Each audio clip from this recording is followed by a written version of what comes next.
வணிகவியல் துறை தலைவர் திரு கே ராஜேந்திரன் அவர்களுக்கும், வேதியியல் துறைவர் திருமதி எஸ் விஜயலட்சுமி அவர்களுக்கும், கணினி அறிவியல் துறை தலைவர் திருமதி பி கனிமொழி அவர்களுக்கும், கணிதம் துறை தலைவர் திரு எஸ் ராஜா அவர்களுக்கும், இயற்பியல் துறை தலைவர் திருமதி ஆர் சுபா அவர்களுக்கும் எங்களுடைய வாழ்த்துக்களை தெரிவித்துக் கொள்கின்றேன். இதெல்லாம் பேப்பர்லாம் கொஞ்சம் வச்சுட்டு வந்துடுறேன். எல்லாத்தையும் சொல்லியாச்சு.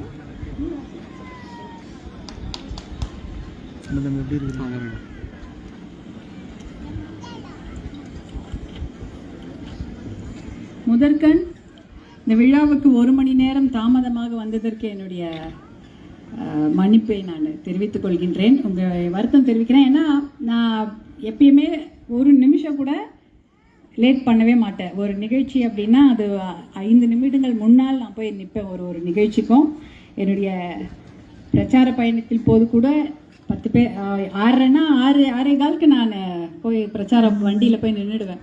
அந்த அளவுக்கு டைம் கீப் அப் பண்ணணும் அப்படின்னு நினைப்பேன். இந்த வாட்டி வரும்பொழுது 1 மணி நேரம் எனக்கு தாமதமாகிவிட்டது. நான் இத்தனைக்கும் சென்னையில் நான் காரில் ஏறி என்னுடைய வண்டியில் ஏறி உட்காரும்போது 5 மணிக்கு நான் எழுந்து உட்காந்துட்டு நாங்கள் வந்துகிட்டே இருக்கிறோம். வழியில் எங்கேயுமே நிறுத்தலை, சாப்பிட்றதுக்கு கூட நாங்கள் நிறுத்தலை. நான் வந்துட்டே இருந்தேன். கடலூரில் கொஞ்சம் எங்களுடைய அன்பு சகோதரர்கள்லாம் என்னை கூட்டிகிட்டு போயிட்டு கோவிலெலாம் கூட்டிகிட்டு போனாங்க. இது வரும்போது அதை பார்க்க வேண்டிய ஒரு சூழ்நிலை. அதனால் எவ்வளோ பெரிய சிறப்பு வாய்ந்த மாவட்டம். இங்கே இருக்கக்கூடிய கோவில்லாம் எங்கே பாடல் பெற்ற ஸ்தலங்களான இந்த கோவில் கும்பாபிஷேகம்லாம் நடந்திருந்தது, குடமுழுக்கு நடந்து முடிந்திருந்தது. அந்த கோவிலுக்கு போகாமல் வந்திருந்தா எனக்கு ரொம்ப கஷ்டமாக இருந்திருக்கும். ஆனாலும் இருந்தாலும் உங்களையெல்லாம் பார்க்க வேண்டும் என்பதற்காக அவசரமாக 1/2 மணி நேரத்தில் மேலேயும் கீழே போயிட்டு வந்துட்டோம். உங்களையெல்லாம் பார்க்க வேண்டும் என்று வந்தேன். உங்களையெல்லாம் பார்த்ததில் மிகுந்த மகிழ்ச்சி. அதுவும் இங்கே வந்தவுடனே விருத்தாச்சலம் வந்தவுடனே அவர் சகோதரின்னு சொன்னார். என்னுடைய தந்தை ஸ்தானத்தில் இருக்கக்கூடியவர் தான் டாக்டர் விருதை வள்ளல் ஆர்ஜி ஐயா அவர்கள். அவர் மருத்துவர். ஐயாவுடைய நெருங்கிய நண்பர் மட்டுமில்லை, என்னுடைய தந்தையாருடைய மிக அன்பு நண்பராக இருக்கின்றார். அவருடைய கல்லூரி இந்த விழாவுக்கு வந்ததில் மிகுந்த மகிழ்ச்சி. அதாவது சேவை செம்மலாகவும் மருத்துவ செம்மலாகவும் இன்று கல்வி தந்தையாக மட்டுமல்ல கல்வி சேவை செம்மலாகவும் 3 மகுடங்களையும் அணிந்து கொண்டிருக்கும் அவரை பார்த்ததில் மிகுந்த மகிழ்ச்சி எனக்கு. அவர் நான் அங்கிள் தான் கூப்பிடுவேன். அதே சமயம் அவர் என்னை சௌமின்னு தான் கூப்பிடுவார். இப்போ கூட அதான் கேட்டுட்டு இருந்தாங்க. ஆண்டி கேட்டாங்க, என்னம்மா என்ன நீ தான் பேர் வச்ச போல இருக்கு, நீங்கள் என்ன இப்படி கூப்பிடுறீங்கன்னு. இல்லை அப்படி தான் நான் கூப்பிடுவேன் அப்படின்னாரு. எனக்கு திருமணமான நாள்லேருந்து அங்கிள் என்னை சௌமின்னு தான் கூப்பிடுறாரு. என்னுடைய அன்பின் உறவிடம் தமிழரசி அம்மா வந்திருக்காங்க. என்னுடைய அன்பு சகோதரி செல்வி அவங்க வந்திருக்காங்க. எல்லாருக்கும் என்னுடைய வணக்கம். எங்களுடைய அன்பு சகோதரர்கள் பசுமை தாயகம் பாட்டாளி மக்கள் கட்சி அன்பு சகோதரர்கள் வந்திருக்காங்க. இவங்க எல்லாரையும் பார்த்ததில் மகிழ்ச்சி. மேடையில் அமர்ந்திருக்கும் அன்பு துறை தலைவர்கள், கல்லூரி பேராசிரியர்கள், கல்லூரி நிர்வாகத்தினர் இங்கு முன்னாடி உட்கார்ந்துருக்கிறாங்க. அவர்களுக்கு என்னுடைய மனமார்ந்த நன்றி. இவர்களெல்லாம் அன்று நான் சந்திக்கும் வாய்ப்பை பெற்றேன். கடந்த வாரம் இவர்களெல்லாம் வீட்டிற்கு என்னிடம் இந்த கல்லூரியை பற்றியும் மாணவர்களான உங்களை பற்றியும் என்னிடம் அன்போடு பேசிக் கொண்டிருந்தார்கள். குறிப்பாக அவர்கள் பேசிக் கொண்டிருந்தது விருதை வள்ளல் மருத்துவர் ஆர்ஜி ஐயா அவர்களை பற்றி தான் பேசிக் கொண்டிருந்தார்கள். எவ்வளவு சிரமம் இருந்தாலும் கல்வி கட்டணத்தை ஏற்றவே கூடாது, எதுவாக இருந்தாலும் என்னிடம் பாருங்க, எந்த பற்றாக்குறையாக இருந்தாலும் நான் பார்த்து கொள்கிறேன் என்று சொல்லும் ஒரு அன்பு உள்ளத்தை பற்றி அவர்கள் பேசிக் கொண்டிருந்தார்கள். அது எனக்கே நல்லா தெரியும். எப்பயுமே நோ அப்படின்னு அவர் சொல்லவே மாட்டார். இல்லைன்ற வார்த்தை அவர்கிட்ட வரவே வராது. அந்த அளவுக்கு ரொம்ப ஒரு பாசிட்டிவ் ஆட்டிடியூட், ரொம்ப சந்தோஷமா உற்சாகமா, எப்பயுமே உற்சாகமா தான் பேசுவார். அந்த உற்சாகம் நம்மையும் தொற்றிக்கொள்ளும். அவருடைய அன்பும் பாசமும் அந்த உரிமையும் அந்த சந்தோஷமும் அந்த பாசிட்டிவ் ஆட்டிடியூட் நமக்கும் வரும். Thanks for being the inspiration to the whole family uncle. Thank you so much. இன்று இந்த நேரத்தில் அதை நான் நன்றி சொல்றதுல ரொம்ப எனக்கு இதுவாக இருக்கு. கண்டிப்பாக அதை நான் செய்ய வேண்டும் என்று நினைத்து கொண்டு இருக்கின்றேன். இந்த விழாவை இவ்வளவு வெற்றிகரமாக நடத்தி கொண்டிருக்கிறீர்கள்னா அதற்கு காரணம் நீங்கள் வந்திருக்கும் மாணவ மாணவிகள் தான். இங்க பட்டதாரியாக இன்று வந்திருக்கிறீர்கள். நிறைய பேர் முதல் தலைமுறை பட்டதாரிகளாக கூட இருப்பீர்கள். நீங்கள் பட்டம் பெறுவதை பார்க்க வேண்டும் என்று இங்க வந்திருக்கக்கூடிய பெற்றோர்கள் தான் முதல்ல, அவங்க தான் கதாநாயகர்கள். சொன்ன மாதிரி அவர்களுக்கு என்னுடைய மனமார்ந்த வாழ்த்துக்கள். ஏன்னா எவ்வளோ நம்மெல்லாம் விவசாய குடும்பம் தான். எப்போ நாற்று நடமோ எப்போ அறுப்பறுப்போம் இதே தான் பேசிக்கிட்டு இருப்போம். பொங்கல் தான் நமக்கு மிகப்பெரிய திருவிழா. அப்படிப்பட்ட ஒரு விவசாய குடும்பம் தான். என்னுடைய அண்ணன்கள் இன்னும் விவசாயம் தான் செய்து கொண்டிருக்கிறார்கள். நான் வடார்காடு மாவட்டம் அங்கே தான் பண்ணிட்டு இருக்கிறாங்க. அதனால எனக்கு தெரியும் இவ்வளவு பசங்களை படிக்க வைக்கிறாங்க அப்படின்னு. அந்த ஒரு நம்ம முன்னேற்றம் என்ற அந்த ஒரு விஷயத்தை பற்றி தான் நம்ம பேசிட்டு இருந்தோம். இங்க பெருவுரை நீங்க செய்யணும், காரனேஷன் அதாவது கான்வகேஷன் கொடுக்கணும் அப்படின்னு சொல்லிட்டு எனக்கு வள்ளல் அவர்கள் சொல்லியிருந்தார்கள். அப்போ நான் பசுமை தாயகம் பற்றியோ கிளைமேட் சேஞ்ச் காலநிலை மாற்றம் இதை பற்றியெல்லாம் பேசணுமா அப்படின்னு யோசிச்சுட்டு தான் வந்தேன்.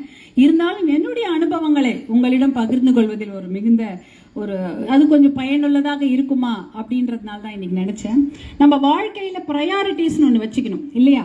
ப்ரையாரிட்டினா எது நம்ம அந்த நம்முடைய காலகட்டத்தில் எதுக்கு நம்ம முக்கியத்துவம் கொடுக்க வேண்டும் என்றத ஒரு ப்ரையாரிட்டிஸ். முதல்ல குழந்தையா இருக்கும்போது நம்ம தான் ப்ரையாரிட்டி. சின்ன சின்ன குழந்தைங்கன்னா அவங்களுக்கு அவங்க வாழ்க்கை தான்.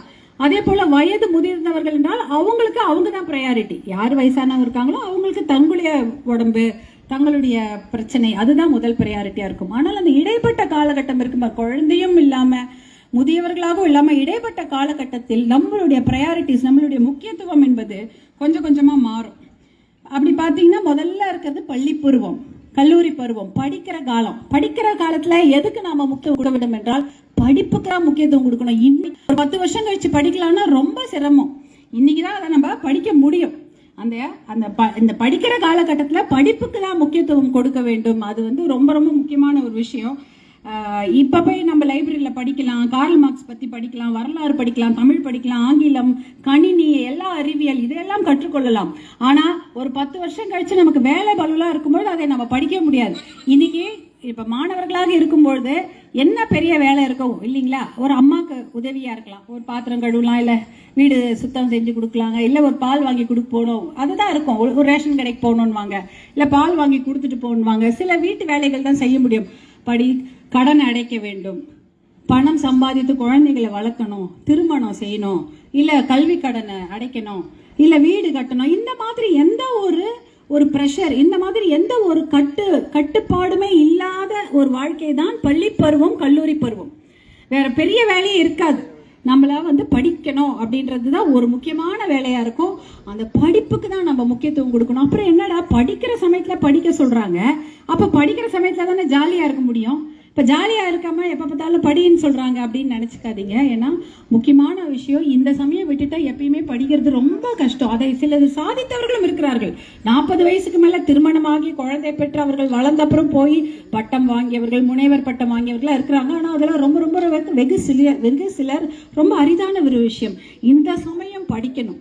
அதே சமயம் அந்த சமயம் யாருக்கு முக்கியத்துவம் கொடுக்க வேண்டும்? நான் பள்ளி பருவத்திலேயோ கல்லூரி பருவத்திலேயோ நாம வந்து படிப்புக்கு எவ்வளவு முக்கியத்துவம் கொடுக்கணுமோ அதை விட அதிகமான முக்கியத்துவத்தை நம்ம பெற்றோருக்கு கொடுக்க வேண்டும். ஏன்னா இப்ப பாத்தீங்கன்னா பெற்றோருக்கு தான் அதிகமான முக்கியத்துவம் கொடுக்கணும். நான் இப்ப இருக்கிற காலகட்டத்தில் பாக்குறேன், பெற்றோர்கள் சொல்வதற்கெல்லாம் நோ சொல்லிடுறாங்க, நண்பர்கள் சொல்வதற்கெல்லாம் எஸ் சொல்லிடுறாங்க. அதாவது எங்க நோ சொல்லணும் எங்க எஸ் சொல்லணும் தெரிந்து கொள்ள வேண்டும். நண்பர்கள் வந்து முக்கியமான ஒரு அவங்களும் நமக்கு ஒரு குடும்பம் மாதிரி தான். ஏன்னா கிட்டத்தட்ட 10-15 வருடங்கள் காலையிலிருந்து மதியம் வரை இல்ல சாயங்காலம் வரை ஒரு 6 மணி நேரம் 8 மணி நேரம் நண்பர்களுடன் தான் நம் வாழ்க்கை கழிகிறது இல்லையா?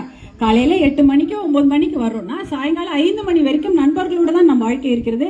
அந்த நண்பர்கள் நமக்கு ஒரு குடும்பம் மாதிரி தான் இருக்கிறாங்க. அவர்களிடம் நம்ம எல்லா விஷயத்தையும் பகிர்ந்து கொள்கின்றோம். நம்மளுடைய சுக துக்கங்கள், நம்ம கஷ்டம், நம்மளுடைய சந்தோஷம் எல்லாமே அந்த நண்பர்களோட தான் பகிர்ந்து கொள்றோம். அப்படி இருக்கும்பொழுது அவர்கள்கிட்ட அவங்க ஒரு குடும்பம் மாதிரி தான் இருக்காங்க. ஆனா நம்ம வீட்டிலே நமக்காக இருக்கக்கூடிய நம் தாய் தந்தை அவங்களுக்கு தான் முதல் முக்கியத்துவம் கொடுக்கணும்.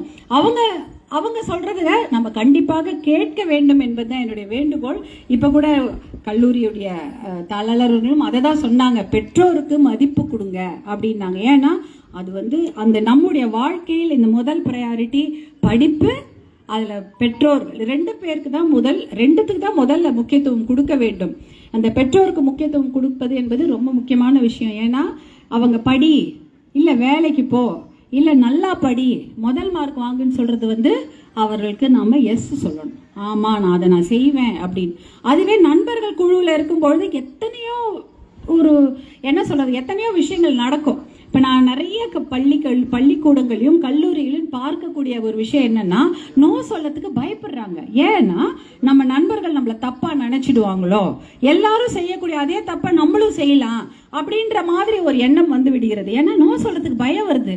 ஏன் நீங்க நோ அப்படின்ற வார்த்தையை கண்டிப்பாக சொல்லணும். அதாவது முதல்ல ஒரு மது பழக்கமோ இல்ல புகையிலை பழக்கமோ இல்ல போதை பழக்கத்தையோ உங்களுக்கு கொண்டு வந்து கொடுக்குறாங்கன்னா அப்பே முதல் வாட்டியே நோ சொல்லிடணும். முதல் வாட்டி அதை say no the first time. எனக்கு வேண்டாம், என் குடும்பத்துக்கு இது ஆகாது, என்னுடைய வாழ்க்கைக்கோ என் உடல் நலத்திற்கோ இது தேவையில்லாத ஒன்று, அதனால எனக்கு வேண்டான்னு தைரியமா சொல்லுங்க. எப்ப நீங்க எஸ் சொல்றீங்களோ அதுக்கு உங்களுக்கு என்ன அளவு உரிமை இருக்கோ, நோ சொல்றதுக்கு உரிமை இருந்ததா அது உண்மையான சுதந்திரம். வேண்டாம் அப்படின்னு நம்ம சொல்வதுதான் உண்மையான சுதந்திரம். வேண்டாம்னு சொல்றதுக்கு பயந்தா அப்புறம் அது சுதந்திரமே இல்லை. அப்ப நம்ம சுதந்திரமான மனிதர்களாகவே இருக்க மாட்டோம். நான் வந்து எனக்கு வேணாம், எனக்கு பிடிக்காது, எனக்கு இதெல்லாம் ஒத்துக்காது, எனக்கு தேவையில்லை என்று சொல்ல வேண்டும். நான் நிறைய இடத்துல பார்க்கிற மாணவர்கள் அந்த பியர் பிரஷர், கூட இருக்கிற நண்பர்கள் குழுவோட சேர்ந்து தவறான வழிகளுக்கு போய் கொண்டிருக்கிறார்கள். அதை ஏன்னா இந்த இளைய தலைமுறையை பார்க்கும்போது எனக்கு அது தோணுது. அந்த காலத்துல எல்லாம் அதற்கெல்லாம் பெரிய வழியே இல்லை. அந்த காலத்துல இதெல்லாம் ரொம்ப கம்மியா இருக்கும். இப்ப பாத்தீங்கன்னா தெருவுக்கு தெரு, வீட்டுக்கு வீடு, பள்ளிக்கூடத்துல பள்ளிக்கூடம், கல்லூரி எல்லா விஷயங்களும் கிடைக்கிறது, எளிதாக கிடைக்கிறது. அதனால தவறான பாதையில் போறது வந்து ரொம்ப ஃபேஷனா போயிடுச்சு. ஆனா அது ஃபேஷனே கிடையாது. அதனால உடம்பு கெட்டுவிடும். உடல் நலம் என்பது ரொம்ப ரொம்ப முக்கியம் இன்னைக்கு. ஏன்னா எங்க பார்த்தாலும் மாசு, சாப்பிட்ற சாப்பாடுல கூட கலப்படம் இருக்கிறது. அப்படி இருக்கும்பொழுது நாம் சுவாசிக்கிற காற்றிலையும் கலப்படம் இருக்கிறது, குடிக்கிற தண்ணியில கலப்படம் இருக்கிறது. அப்படி இருக்கும்பொழுது நம்ம உடல் நலத்தை நாம் பேணி காக்க வேண்டும் என்றால் இந்த கெட்ட இந்த மது பழக்கமோ போதை பழக்கமோ இல்லை எந்த ஒரு அதாவது புகையிலை பழக்கம் போன்றவற்றுக்கு முதல்ல முற்றுப்புள்ளி வைக்க வேண்டும் என்றால் முதல் தடவை உங்ககிட்ட யாராவது வந்து எதையாவது கொடுத்து நீ பரவாயில்ல சாப்பிடுறா அப்படின்னு சொன்னாலும் அதற்கு நம்ம வேண்டாம் என்று சொல்வதை அது நம்முடைய உரிமை. அப்படிதான் அந்த வேண்டாம், எனக்கு இது தேவையில்லை என்று சொல்றது தான், அதுதான் முதல்ல சுதந்திரம். அதுதான் உங்களுக்கு வந்து உங்களுடைய தன்னம்பிக்கையை காட்டும். எத்தனை பேர் 10 பேர் சுத்தி பண்ணிட்டு இருந்தாலும் அந்த ஒருத்தர் வேணான்னு சொல்றாங்க பாருங்க, அது உங்களுடைய தன்னம்பிக்கை காட்டும். இதுதான் வந்து நீங்க பெற்றோருக்கு கொடுக்கக்கூடிய முக்கியத்துவமா நான் கருதுறேன். அதனால படிப்பு பெற்றோருக்கு கொடுக்கக்கூடிய ப்ரையாரிட்டியை மனசுல வச்சுக்கோங்க. அடுத்த ப்ரையாரிட்டி நம்ம வளர்ந்தப்புறம் நீங்க என்ன, நானே இன்னைக்கு நிறைய பேர் பட்டம் வாங்கக்கூடிய வந்திருக்கக்கூடிய மகளிர் பார்க்குறேன், கையில கை குழந்தையோட வந்திருக்கிறாங்க. அதை பார்க்க அவ்வளோ பெருமையாக இருக்கின்றது. இப்ப வந்து திருமணம், அடுத்தது வந்து வேலை, கரியர்னா நம்ம அடுத்தது என்ன பண்ண போறோம். விவசாயம் பண்ணோம்னா அது எவ்வளவு பெருசா பண்ண போறோம். அடுத்த முறை வாங்குறோமா, இதை விட பெரிய விவசாயமா செய்ய போறோமா, இல்ல இன்னும் இடம் வாங்கி இன்னும் பெருசா செய்யறோமா அப்படின்றது. இல்ல நம்ம ஒரு நிறுவனத்துல வேலை செய்தோம் என்றால் அதுல வந்து ஒரு பெரிய பதவிக்கு போறோமா, ஆசிரியராக பணி செய்தால் ஒரு துறை தலைவராக வரோமா, இல்ல பிரின்சிபாலா வரோமா, போன்ற நிறைய விஷயங்கள் இருக்கின்றது. அந்த கரியர் அது வந்து அதை நாம் மனதில் வைத்துக் கொண்டு நாம் வேலை செய்ய வேண்டும். அதே சமயம் நம் துணை நலம், வாழ்க்கை துணை நலமாக அமைந்த கணவராக இருக்கட்டும் இல்ல மனைவியாக இருக்கட்டும், அவர்களுக்கு அந்த முக்கியத்துவத்தை அந்த சமயம் நம்ம கொடுக்கணும். அதே சமயம் நமக்கு பிறக்க போகும் குழந்தைகளுக்கு அந்த முக்கியத்துவத்தை கொடுக்கணும். இதுதான் இந்த குடும்பத்துக்கும் நம்மளுடைய வாழ்க்கைக்குமான பேலன்ஸ் இருக்கு பாருங்க, அதுதான் அந்த ப்ரையாரிட்டி. எல்லாம் இருக்கலாம், வெளியில போய் ஜாலியா இருக்கணும், போகணும் வரணும், இதெல்லாம் இருக்கலாம், எவ்வளவு நாள் சந்தோஷமா இருக்கலாம். ஆனால் அந்த சமயத்தில் நம்ம குடும்பத்தையும் மறக்க கூடாது. நம்மளுடைய படிப்பு வந்து அந்த சின்ன வயசுல முடிஞ்சு போகுது. அதற்கப்புறம் நம்ம வேலைக்கு நீங்க முயற்சி பண்ணுங்கன்னு வாங்க. இன்னைக்கு அரசு வேலை என்பதே இல்லாம ஒரு போய்விட்ட ஒரு காலகட்டம். பாத்தீங்கன்னா ஒரு கடந்த 4 வருஷத்துல 62,000 பேருக்கு தான் வேலை வாய்ப்பு, அரசு வேலை வாய்ப்பு கிடைத்திருக்கிறது. அதுல 30,000 பேர் தான் பெர்மனன்ட், மிச்சம் 32,000 பேர் டெம்பரரி. அதுல வேற கருணை அடிப்படையில், அதாவது ஒரு அப்பாவோ இல்ல யாரோ குடும்பத்துல இருந்தாங்க, அவங்க இறந்துட்டாங்கன்னா அவங்களுக்கு கொடுக்கக்கூடிய வேலை வாய்ப்பு ஒரு 10% அதுலயே போயிடுச்சு. புது வேலை வாய்ப்பு என்பதே கிடையாது. இப்ப நம்மளாதான் நம்ம வேலை வாய்ப்பை உருவாக்கி கொள்ள வேண்டும். இன்னைக்கு வந்து அது கிரேட் 4 போன்ற வேலைக்கு அப்ளை பண்றது யாருன்னு பாத்தீங்கன்னா பெரிய பெரிய graduate, MPhil, PhD, engineering, MBA இவங்கெல்லாம் தான் அப்ளை பண்றாங்க. அதனால நம்முடைய படிப்பை வைத்துக் கொண்டு நாம எப்படி வேலை செய்யறோம், எப்படி நம்ம வாழ்க்கையை முன்னேற்றிக் கொள்கிறோம் என்பதை பொறுத்து தான் நம்மளுடைய வாழ்க்கை வந்து கட்டமைக்கப்படுகிறது. அதனால இந்த இந்த இடஒதுக்கீடு மூலமா நம்ம படிக்கிறோம், அதே இடஒதுக்கீடு மூலமா நமக்கு வேலையும் கிடைக்க வேண்டும் என்றால் அந்த கவர்மெண்ட் வேலையெல்லாம் நம்ம கொண்டு வந்து உருவாக்க வேண்டும். இதெல்லாம் நிறைய விஷயங்கள் இருக்குது, பயங்கர டெக்னிக்கலா இருக்குது. இன்னைக்கு காலையில கூட மருத்துவர் ஐயாவுடைய அறிக்கையும் மருத்துவர் அன்புமணி அவர்களுடைய அறிக்கையும் நீங்க படிச்சீங்கனாலே ஒரு கிட்டத்தட்ட லைப்ரரி மாதிரி அது. அதுல அத்தனை விஷயங்கள் இருக்கிறது. தினமும் அந்த அறிக்கைகளை படிங்க, நம்மளுடைய பார்வை விசாலமாகும், அறிவு விசாலமாகும். ஏன்னா எப்படி வேலை இருக்கு, அது என்ன மாதிரி விஷயத்துல அவங்க அந்த வேலை வாய்ப்புகள் எல்லாம் வந்து பறிக்கப்படுகிறது என்றதெல்லாம் தெரிந்து கொள்ள வேண்டும். தெரிந்து கொண்டாதான் நமக்கு நம்ம உரிமையை நாம கேட்க முடியும். நமக்கு எந்த விஷயமே தெரியலன்னா கேட்கவே முடியாது. விஷயம் தெரியாம எங்கன்னா போய் பேச முடியுமா? அந்த மாதிரி தான் நீங்கள் அறிக்கைகளை தினமும் படியுங்கள், அதுல எல்லா விஷயங்களும் அடங்கி இருக்கின்றது. அதே போல இன்னொரு ஒரு விஷயம் சொல்லணும்னு நினைச்சேன் நானு. இப்ப இந்த பகுதியில வந்து இன்னொரு ப்ரையாரிட்டி, இப்ப நம்ம பேசும்போது பெற்றோருக்கும் குடும்பத்துக்கும் கொடுக்கக்கூடிய முக்கியத்துவம், படிப்புக்கும் வேலைக்கும் கொடுக்கக்கூடிய ஒரு முக்கியத்துவம் பத்தி பேசுறோம். அடுத்தது நாம் முக்கியத்துவம் கொடுக்க வேண்டிய ஒரு விஷயம் என்னன்னா அது வந்து இயற்கைக்கு தான். இயற்கை என்ன, எப்படி நம்ம அந்த நேச்சருக்கு நம்ம முக்கியத்துவம் கொடுக்கறோம் அப்படின்றது. டெவலப்மெண்ட் என்பது தேவை, not at the cost of our life. அதான் நமக்கு முன்னேற்றம். எல்லாரும் என்ன சொல்லுவாங்க, என்ன பசுமை தாயகம் மூலமா நீங்க எதை ப்ராஜெக்ட் எடுத்துட்டு வந்தாலும் இது வேணாம்னு சொல்றீங்களே, இது வந்து வேலை வாய்ப்பை பெருக்கக்கூடிய ஒரு விஷயம் தெரியுமா அப்படின்வாங்க. நான் சொல்ல, எப்ப நீங்க வேலை வாய்ப்பை பெருக்குறீங்களோ அந்த மக்களுக்கு அது உபயோகப்படணும். நாளைக்கு ஒரு 10 வருஷம் கழிச்சு அவங்களுக்கு, அந்த மக்களுக்கோ அவங்களுடைய சந்ததிக்கோ அந்த வேலை வாய்ப்பு என்பது தவறாக போய்விடுமானால் அந்த அப்படிப்பட்ட ஒரு வேலை வாய்ப்பு தேவையில்லையே. அப்ப இருக்கிற நல்ல வேலையை ஒழுங்கா செய்துட்டு போலாமே அப்படின்னு. ஏன்னா உங்க எல்லாருக்கும் தெரியும், நெய்வேலி பக்கத்துல தான் இருக்கிறீங்க. அதாவது கிட்டத்தட்ட NLC அப்படின்ற அந்த நிறுவனம் மூலமாக அன்றைக்கு நமக்கு வந்து கரண்ட், அதாவது நமக்கு வந்து அன்றைக்கு வந்து இந்த மின்சாரம் எல்லாம் தேவைப்பட்டது. அதனால வந்து 40,000 ஏக்கர் வந்து மக்கள் கொடுத்துட்டாங்க. கொடுத்து அதன் மூலமாக எல்லாருக்கும் மின்சாரம் கிடைத்தது. இன்னைக்கு அப்படி இல்லை. மின்சாரம் வேறு எத்தனையோ வழிகளில் வர இருக்கின்றது. இப்ப பாத்தீங்கன்னா கடல் மேல இருக்கு இல்லையா, கடல் மேல கூட மின்சாரம் தயாரிக்க முடியும். கடலில் இருக்கக்கூடிய கரண்ட், கடல்ல இருக்கக்கூடிய அந்த அலையில கூட மின்சாரம் தயாரிக்க முடியும். அப்படி பார்த்தா நம்ம உலகத்தை சுற்றி கிட்டத்தட்ட 97% வெறும் கடல் தான் இருக்கு. இந்த 97% கடல்ல இருந்து கண்டிப்பாக மின்சாரம் தயாரிக்க முடியும். இது வந்து மிகப்பெரிய ஒரு விஷயம். அதே போல நம்ம ஊர்ல வெயில் சுட்டெரிக்குது, சூரியனுக்கு பஞ்சமே கிடையாது. அப்படி இருக்கும்போது அங்கிருந்து கூட மின்சாரம் தயாரிக்க முடியும். எதற்காக நம்மளுடைய நிலங்களை எடுக்க வேண்டும்? இன்னும் 60,000 ஏக்கர் எதுக்குன்னு தேவையே இல்லை. அது 3 போகம் கரும்பும் வாழையும் நெல்லும் விளையக்கூடிய அந்த 3 போகம் விளையக்கூடிய நிலங்கள் இன்னும் 60,000 ஏக்கர் எதுக்குன்னு தான் எனக்கு தெரியல. தேவையே இல்லை. அது எப்படி பார்த்தீங்கன்னா அதனால 3 பாதிப்பு. தண்ணீர் பாதிக்குது, நிலமும் பாதிக்குது, காற்றும் பாதிக்குது. இப்ப லிக்னைட் என்ற ஒன்று விஷயம் இருக்கு, அதுல இருந்து தான் வந்து மின்சாரம் தயாரிக்கிறாங்க. அந்த லிக்னைட் எங்க இருக்குன்னா மண்ணு கீழே இருக்குது.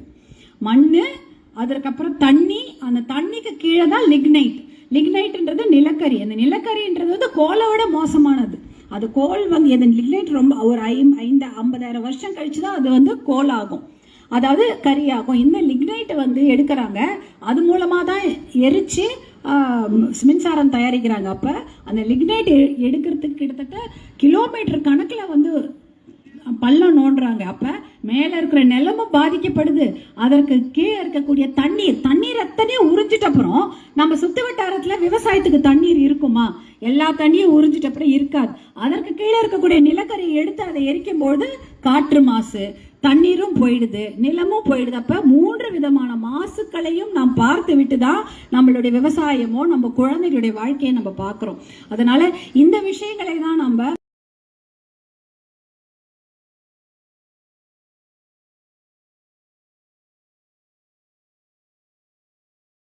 வச்சிருக்காங்க. காரணம் தவறான விஷயங்கள் தான். வேலை வாய்ப்பு கூட சொல்லிட்டு நம்மளுடைய வாழ்வாதாரத்தை அழிக்கக்கூட விஷயம் செய்வதை விட நல்ல வேலை வாய்ப்பை கொடுங்க, அதுதான் முக்கியம். Development not at the cost of agriculture. அதே போல development not at the cost of environment, development not at the cost of livelihood. எல்லாமே நமக்கு வேண்டியது இயற்கையை பாதுகாக்க வேண்டும், நம்ம வாழ்வதை பாதுகாக்க வேண்டும், குறிப்பாக பாதுகாக்க வேண்டும். இதெல்லாம் பாதுகாக்கக்கூடிய ஒரு வளர்ச்சி இருந்தால்தான் அது உண்மையான வளர்ச்சி. சும்மா வந்து நாங்கள் இடம் ஒரு இந்த இடத்துல பில்டிங் கட்டுறோம், அந்த இடத்துல ஒரு 10 பேருக்கு வேலை வாய்ப்பு கொடுக்குறோன்னு சொல்லிட்டு நம்மளுடைய நிலங்களை எடுத்துக்கொள்வது என்பது தவறான ஒரு செயல். அதை நம்ம ஒருபோதும் அனுமதிக்க கூடாது. இந்த விஷயங்களை பட்டதாரிகளான நீங்கள் எடுத்து செல்லுங்கள். நம்மளுடைய அப்பா அம்மாவை வந்து எல்லாம் தெரியல, அப்போ நாட்டுக்காக நம்ம கொடுத்தோம்னு நினச்சிக்கிட்டாங்க. நாட்டுக்காக கொடுக்குறோம், நம்ம மின்சாரத்துக்காக கொடுக்குறோம், நம்ம பிள்ளைகளுக்கு நாளைக்கு வேலை கிடைக்கும்னு சொல்லிட்டு நம்மளுடைய நிலங்களை அவங்க தார வாத்துட்டாங்க. ஆனால் அந்த அந்த அவர்களுக்கு தெரியாமல் செய்துட்டாங்க. இப்போ நமக்கு விஷயம் தெரியும், நம்ம படிச்சிருக்கிறோம், ஒரு பட்டம் பெற்றிருக்கிறோம், ஒரு உலக அறிவு இருக்கு. நீங்கள் ஃபோனை திறந்தா கூகுள், விக்கிபீடியா எல்லாத்துலேயும் நிறைய விஷயங்களை நீங்கள் தெரிந்து கொள்ளலாம். நிறைய விஷயங்களை கற்றுக்கொள்ளுங்கள். நிறைய அது நமக்கு நாலேஜ் இஸ் பவர். நம்ம நாலேஜை தெரிஞ்சு வச்சுக்கோங்க. நீங்கள் சொன்னால் இன்னைக்கு உங்களுடைய தாளாளர் ஒரு விஷயமாத்த சொன்னார், நீங்கள் தான் ஹீரோன்னு. நீங்கள் ஹீரோக்களை வெளியில் தேடுறதை விட இந்த மேடையில் இருக்கிறாங்க. நீங்கள் பார்க்கக்கூடிய இடத்துலலாம் உங்களுக்கு ஹீரோ இருக்கிறாங்க, உங்கள் நடுவில் இருக்கிறாங்க, உங்களுக்காக பாடுபடக்கூடியவர்கள் இருக்கிறார்கள். அவர்கள் தான் நிஜ ரியல் லைஃப் ஹீரோ. அவர்களை நீங்கள் பார்த்து தெரிந்து கொள்ளுங்கள். நீங்கள் மருத்துவர் ஐயாவை பார்க்குறீங்க, இன்றைய வரைக்கும் விடாமுயற்சியோட போராடிட்டு இருக்கிறாரு. அந்த விடாமுயற்சி, தைரியம், தன்னம்பிக்கை நமக்கும் வேணும். அதே போல மருத்துவர் அன்புமணி அவர்கள் இருக்கிறார்கள். அவர் சுகாதாரத்துறை அமைச்சராக 2004 2009 வரை தான் இருந்தாங்க. 5 வருஷம் தான் இருந்தாங்க. அவங்க கொண்டு வந்த 108 ஆம்புலன்ஸ் இன்னி வரைக்கும் ஓடுது. இது வரைக்கும் வேற யாராவது அந்த மாதிரி ஒரு திட்டத்தை கொண்டு வந்திருந்தாங்கன்னா அவங்க ராஜினாமா பண்ணிட்டு வந்தோடனே அந்த திட்டமும் கிடையாது. அவங்க கொண்டு வந்த அத்தனை திட்டமும் இது வரைக்கும் கிராமப்புற சுகாதார திட்டம் என்ற பெயரில் அது ஆம்புலன்ஸாக 108 ஆம்புலன்ஸாக இருந்தாலும் சரி, இல்லை வந்து பிஹெச்சி அதாவது ஆரம்ப கல்வி அந்த சுகாதார நிலையங்களாக இருந்தாலும் சரி, அதெல்லாம் இன்னி வரைக்கும் கூட ஒரு ஒரு எழுச்சியோடு ஓடிக்கொண்டிருக்கிறது என்றால் அதற்கு காரணம் அன்று அவர்கள் போட்ட விதை தான். இன்னைக்கு பிராட்கேஜ் வந்து மீட்டர் கேஜில் பிராட்கேஜ் ஆயிருக்கு. தமிழ்நாட்டில் சாத்தியமாக கூடியதும் வந்து நம்முடைய தமிழ்நாட்டிலேருந்து சென்றக்கூடிய பாட்டாளி மக்கள் கட்சி அமைச்சர்கள் தான். அதனால நிறைய விஷயங்களை அவர்கள் செய்திருக்கிறார்கள். உங்க புது புது ரயில்வே திட்டங்களை கொண்டு வந்திருக்கிறார்கள். இது எல்லாமே வந்து நாம் வந்து நம்மளுடைய உங்களிடையே இருந்து கொண்டிருக்கும் ஒரு கதாநாயகர்கள் அவர்கள். அந்த கதாநாயகர்களை தான் நீங்கள் பார்த்து நிறைய விஷயங்கள் தெரிந்து கொள்ளுங்கள். எத்தனையோ கதாநாயகர்கள் இருப்பாங்க, பார்த்துருக்க கூட மாட்டீங்க. ஆனால் உங்களுடைய பயணித்து கொண்டிருக்கும் இந்த கதாநாயகர்களை பாருங்கள். இவங்க எவ்வளோ சாதிச்சிருக்கிறாங்க, உங்களுக்காக உழைத்து கொண்டிருக்கிறார்கள். உங்கள் வீட்டிலே உங்கள் அப்பா அம்மா இருக்காங்க, அவங்க தான் உங்களுடைய ஹீரோ, அவங்க தான் உங்களுடைய ஹீரோயின். அவர்களை பார்த்து தெரிந்து கொள்ளுங்கள் என்று கூறிக்கொண்டு இந்த அருமையான விழா கான்வெகேஷன் பட்டமளிப்பு விழாவுக்கு என்னை அழைத்து எனக்கு இந்த விருதை வள்ளல் மருத்துவர் ஆர்ஜி அவருக்கு நீங்கள் எத்தனை அழகாக எல்லோரும் இவ்வளோ பொறுமையாக உட்கார்ந்து என்னுடைய பேச்சையும் கேட்டீர்கள். ரொம்ப நேரமும் ஆகிவிட்டது. எல்லாரும் வந்து அழகாக ட்ரெஸ் பண்ணி வந்தீங்க. ஆனால் எல்லாருக்கும் ஒரு ரோப்பை கொடுத்துட்டீங்க. எல்லாம் போட்டு ரொம்ப நேரமாக உட்கார்ந்துருக்குறாங்க. இதற்கு மேலும் தாமதம் செய்யாமல் நீங்கள் அனைவரும் இதைவிட பெரிய பெரிய பட்டங்களையும் பெற்று சட்டங்கள் செய்து இந்த நாட்டையே ஆள வேண்டும் என்று உங்களை எல்லாம் வாழ்த்தி மனமாற வாழ்த்தி விடைபெறுகிறேன். நன்றி, வணக்கம்.